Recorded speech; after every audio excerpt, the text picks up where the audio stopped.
Hey everyone, welcome back to Catechumens Depart. I'm Eric Anderson, and I'm here today, as always, with Father Mark. Father Mark Kozak from Holy Assumption of the Virgin Mary in South Philadelphia. And people ask me at church, why do I say South Philadelphia? Because it's better than North Philadelphia. Oh. And it's better than Center City, Philadelphia. Oh. Or West Philadelphia. Oh. South is good. You're like almost a naturalized citizen. I'm almost like a naturalized citizen. But as the subdeacon's wife was informing me this week, you have not yet adopted the correct linguistic nuances, such as referring to 10th Street as Tent Street. Yeah, I'm afraid my accent is not quite. I don't think you can. I don't think you can quite pass yet. Yeah, but I'm trying. Keep working on it. I'm trying. Welcome back again, guys. Thank you for joining us. What are we? We're like on our 13th show, 13th show, Lucky which 13. I cannot believe it. It's we're like marathoners at this point. Timer's zipping along. I know. Here in the middle of our never-ending pandemic, it's like, is it Thursday or Wednesday or who knows? It must be. It must be. Yeah. Well, we actually have a topic submitted by a viewer today. Thank you, Reader Mark, for the question. He's asked me, it's something about it's like a musical term. It's like a harmonium or a polyphony or a... Symphonia. That's the one. And so I did no spoilers. I didn't look at the amazing... Oracle of all knowledge Wikipedia. I was like, all right, I'm gonna go into this Orthopedia or no Wikipedia. Orthodox wiki, Yeah. nothing. I was like, I don't know what that is. I'm just gonna ask. So what is it, and why does the Reader Mark want to know? Well, I'm not sure why he wants to know. We don't know what his motives are. We should understand this because it's the ideal of church working with the state. Okay. So that's Symphonia. So it's it's something that church and state work together in the world, and that's the way it's supposed to work. Okay. So this was put together by the Emperor Justinian. Oh, okay. Who had a interesting relationship with the church. Like what time frame? Ooh, he was 520 something to 552. Okay. That's when he reigned. Okay. So this is early Byzantium. He was a great lawgiver in church and in civil affairs. He's the guy that commissioned the guys that put together Hagia Sophia that we've been talking about for the last 3 or 4 times. He was responsible for that. His wife was a dancer courtesan whom he met in Alexandria, Egypt. Her father was a bear catching bear person. A bear trapper? A bear trapper. What? And he married her. Whoa. And that sounds so it's pretty extraordinary. Yeah. So they were an extraordinary couple. And if you go to the Church of San Vitale in Ravenna, Italy, you'll see a icon of them. Oh, nice. He's on one side and she's on the other side. It's very beautiful. But anyway, Justinian was a Renaissance man before there was a Renaissance man. Well done. And tough guy, very intelligent. So he basically put together with a number of others the idea of Symphonia. Okay. So in the process of Symphonia, the church and the state, one doesn't overshadow the other. Okay. But due to fallen human nature, that usually is what happens. So the state can be dominant, and that leads to Caesaropapism. Ooh. Which is another great word, what the Orthodox Church has been accused of from the West. is that we're Caesaro-Papists because we think that the state is over the faith all the time, and that's how we function. Okay. Or we're Papists, Caesarines, which is what we've accused the Roman Catholic Church of being, after they crowned Charlemagne in Christmas of 800 and made the Holy Roman Empire all by themselves when there was already an empire in existence, and we all know that Holy Roman Empire that lasted 1,000 years almost was never holy, was never Roman, was never an empire. So it's one of the things that we argue about between the Catholic West and the Orthodox East. Is whose empire was it really? Whose empire really was it? Is the empire supposed to be over the church? Is the church supposed to be over the empire? How does this work? Well, Symphonia is how it's supposed to work. Okay. But it doesn't. It's worked maybe half the time. Oh, hey, that's pretty good actually for human relations. Yeah. I mean, and well, in the latter part of Byzantium, you had people like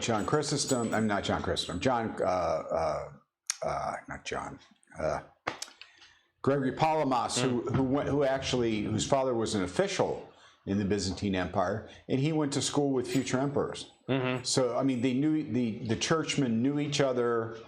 There was a relationship between them.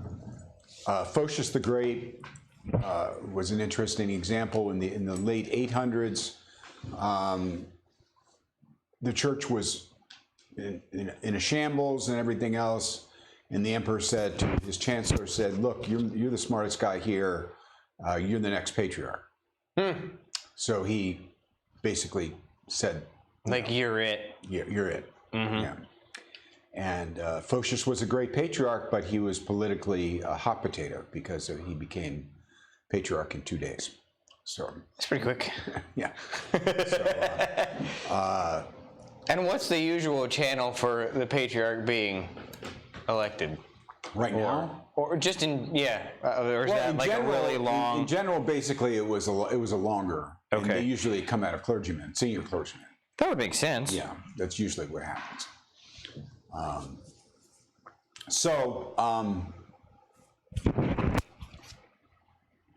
Symphonia, which is not a word that you hear a lot in the Orthodox Church. We should hear that. We should hear that more because we should understand the relationship of church and state here in America, in a American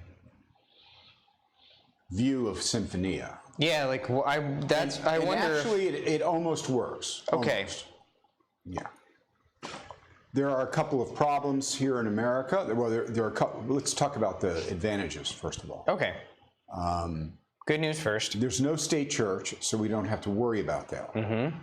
There's no tax for church. There's no requirements for church. The only thing that we have to do is we have to register as a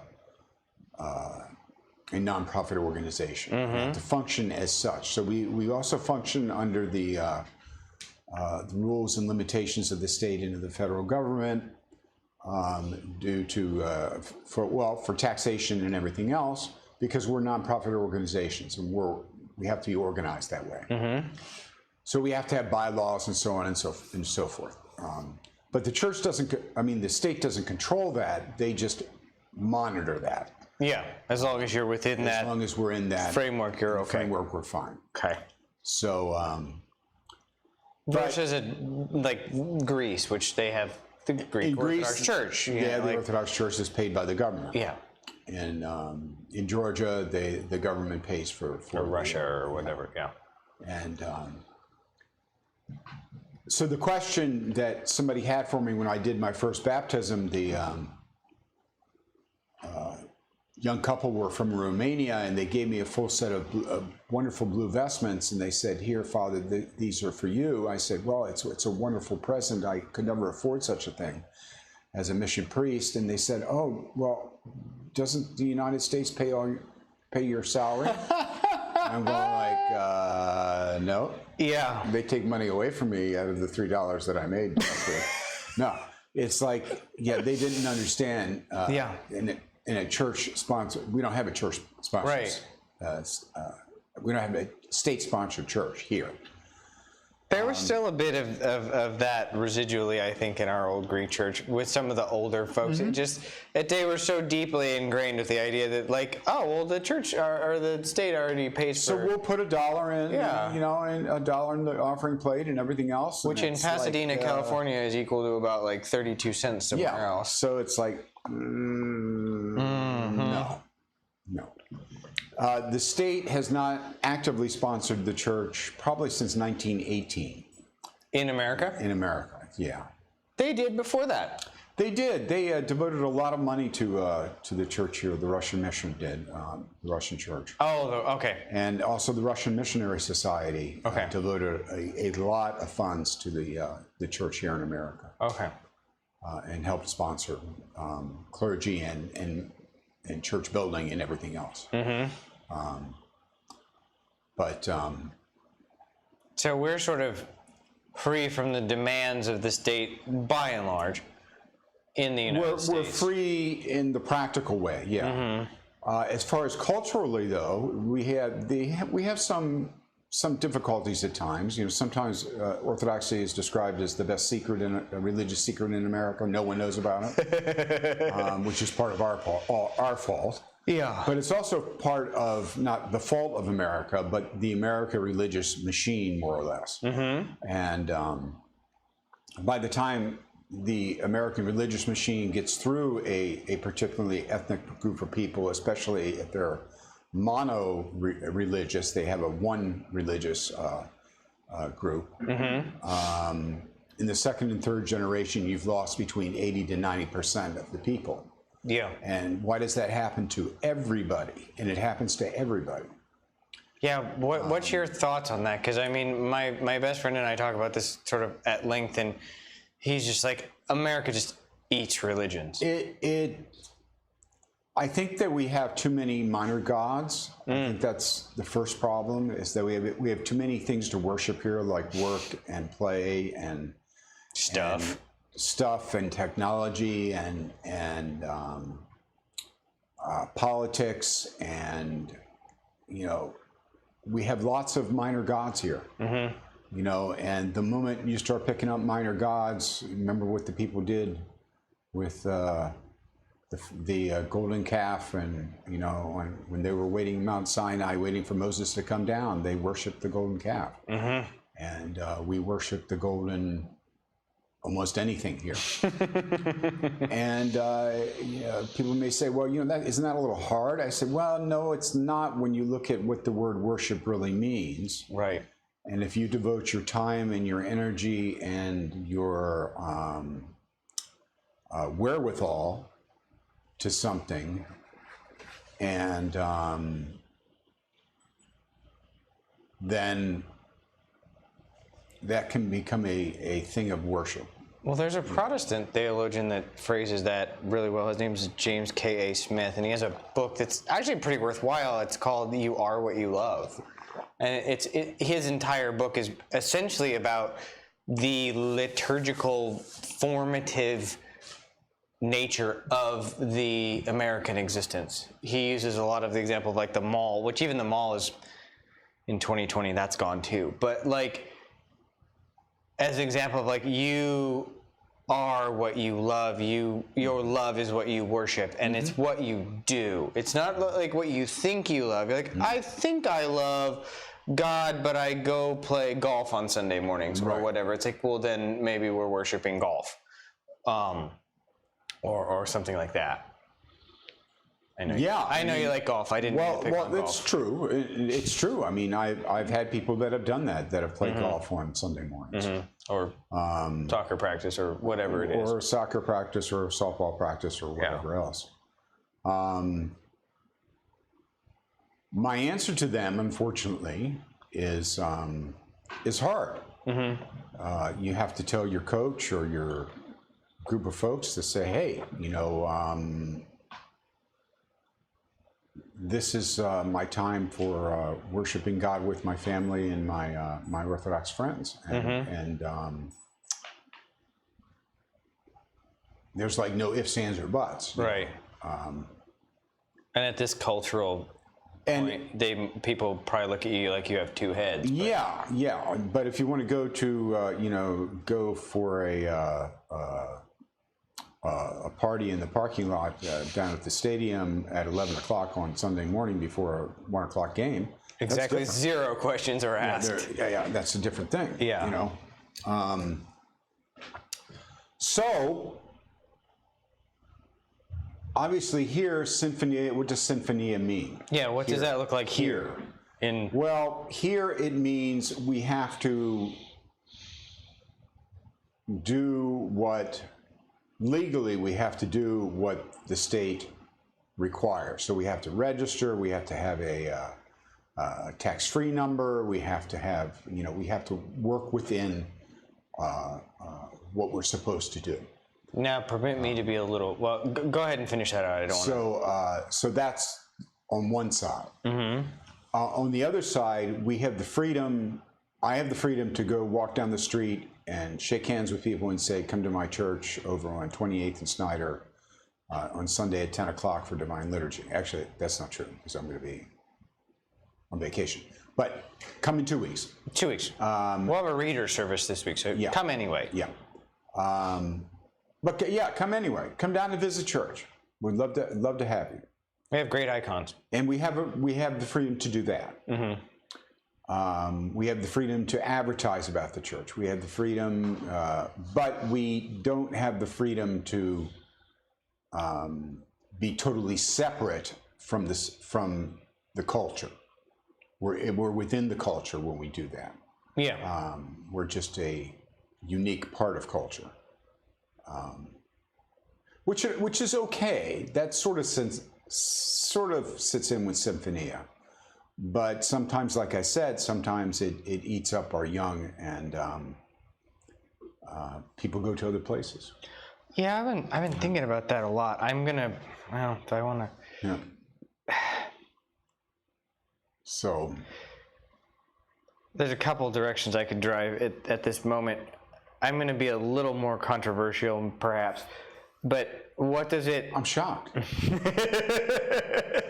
The guy in the dirty construction clothes with the heavy metal tattoos is going to say something controversial.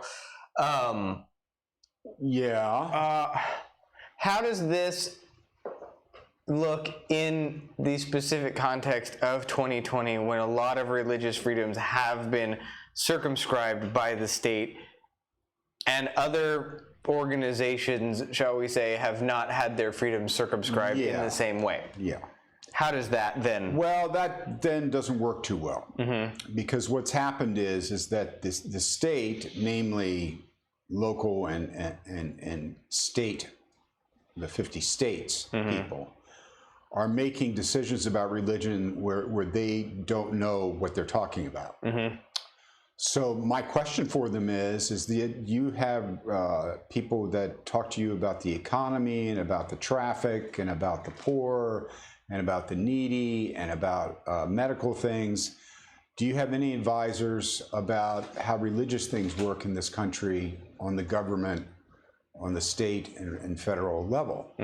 Because what you're doing is against the Constitution of the United States of America. Because you cannot, the mayor of this town or the governor of this state cannot tell me how long my service is, what I'm supposed to do, or like they did in Canada, say that you can no longer take communion. You cannot do that in this country. That's the breaking the first. That's First Amendment, correct? Yeah, the First Amendment of the Constitution. That's taking away my freedom of religion, and it's taking away the freedom of religion of the 50 to 60 people that I take care of. So I have a big problem with that. Now, I could become a protester, and then there would be no problem. Right. I'm not going to be a protester. Right. That's not my job. Right. My job is to take care of people and to keep the doors open as long as I can. And that's what I'm going to do. But so there is this problem, and this problem has existed here in Philadelphia and in other places around the country since day one, since March. because restrictions were put on religious groups, and they weren't put on other groups of people of similar number. And or in some cases, much larger numbers. or larger numbers. So we have our little group of 40 plus people, and right now the number is 50, which is okay. That's fine. But the meeting number for a group of people with masks and having personal distance and everything else is 250 for the state. It's 50 for the city and 250 for the state.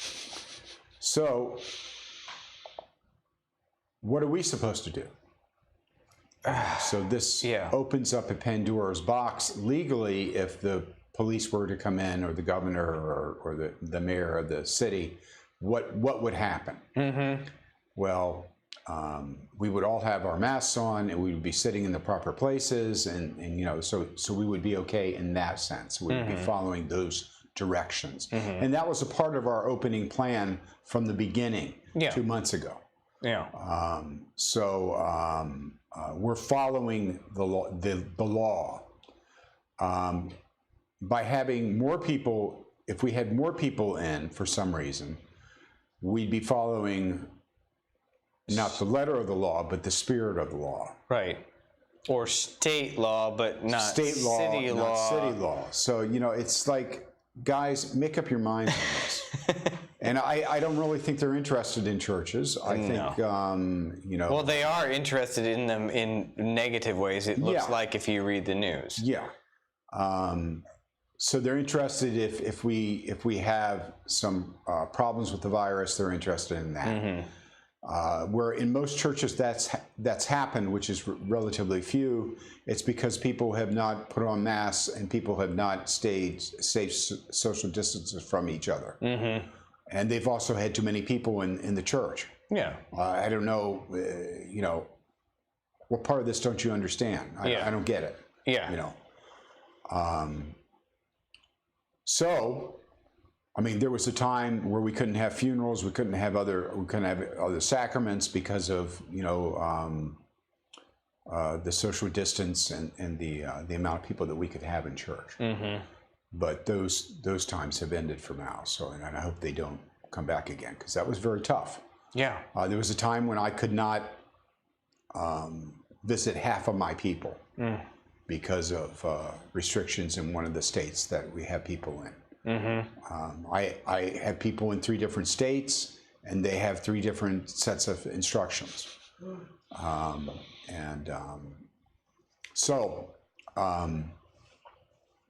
It can become very complicated. We don't want to break the rules of the state because there are consequences of that. They can close us down. They can take away our tax exempt status. They can do all kinds of stuff. And I don't really want bad publicity for the church. Like I said, I don't want to be a protester and get out there with my sign, my sandwich sign, and say, you know, orthodoxy, you know, or die, or, you know, it, you know, not for this reason. No. For our salvation, that's different. But that's... So the Symphonia is not really working too well. Not right now. No. We're not right now. And then also we have a problem in our country of liking the flavor of the month. So if somebody comes on board and they're new people and everything else, and you know, and gee gosh golly, and we should do everything for them and break our backs and so on and so forth, and then we'll sort of forget about the other people that came before them. I mean, we're a country of immigrants. This is what we do. So there was time when we used to persecute Catholics and Irish people and dogs and, you know, and so forth, and sailors. You know, in Norfolk it says, you know, no sailors or dogs on my grass. Really? Yeah. Wow. The KKK persecuted African Americans and Catholics and Jewish people, and I mean they just didn't like anybody. They were pretty indiscriminate. They would have persecuted us if they could have found us. They were indiscriminate in their discrimination. Yeah, they were. Yeah, So a new group of people have been coming in for the last 10 years, that the various Muslim people have been coming in, and which is fine. They can come to America. We're the land of immigrants. This is all great. But many people on the right are afraid that they're going to bring in Muslim law, and our world's going to change, and we're going to be overrun by Muslims. And I'm going like, you do know what happens to religion here in America, right? This is what's going to happen to the Muslims. So I will predict for you in the next 40 years, 2 generations, that the Muslims will have assimilated into this salad of religion in this country. It's no longer a melting pot. It's not a melting pot. It's a salad. So yeah. So that might be taking it. That might be a bad guess. That it may be sooner, but we will see. Like how long can they withstand? Well, we talked a little bit. I don't know if there's enough time left to talk about then, like what Orthodox mission in America looks like, given the sort of particularities of the absorptive capacity of America. If we can do that in 5 minutes. We can talk about what we've done. Yeah, what have we done to sort of like let people know about us? That we need to look at. You know, what have we done? Well, we've missionized Alaska. And that was a native Alaskan, 19 different ethnic groups, and we did 5 or 6 of them. Made languages for them, written languages, translated Gospels, the Divine Liturgy, and other things into their language. And their descendants take care of 110 Orthodox churches in Alaska today. Which, interestingly, just to sort of speak a little bit of the current vernacular, that's not like a colonialist model either, because because the missionaries, they went in and they actually conformed themselves to the shape of the native population and gave them a written language and everything in their own language. Not, here's our deal, you do it this way. Yeah. So it's a lot more adaptive, I guess. It is. I mean, there was the fur trading side of what was going on and the fishing side of what was going on. But as far as the religious folk were concerned, from the start of the first mission in 1794 to today, it was, you know, the people in the community. This is what we're there for. So that's Orthodoxy in its, you know, in its pure mission form. You know, and we've missionized across continents. We have a large mission in Indonesia right now, in Guatemala, Kenya, Ghana, a lot of different places in the world where tens of thousands of people are converting to our faith as we speak.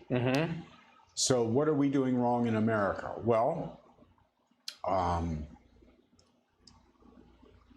first of all, we need to be united in America, and we're not. We're under different jurisdictions from different home churches in Europe and in the Middle East. That's like a whole show. And that is a whole thing. We'll talk about that some other time. The second thing that we have to do is that the early missionaries in Alaska, what they did is they came in with a mission tent and put the tent up and started to do services. So the Orthodox that were there figured out who they were, and other people had questions they would ask their neighbors, which is very American.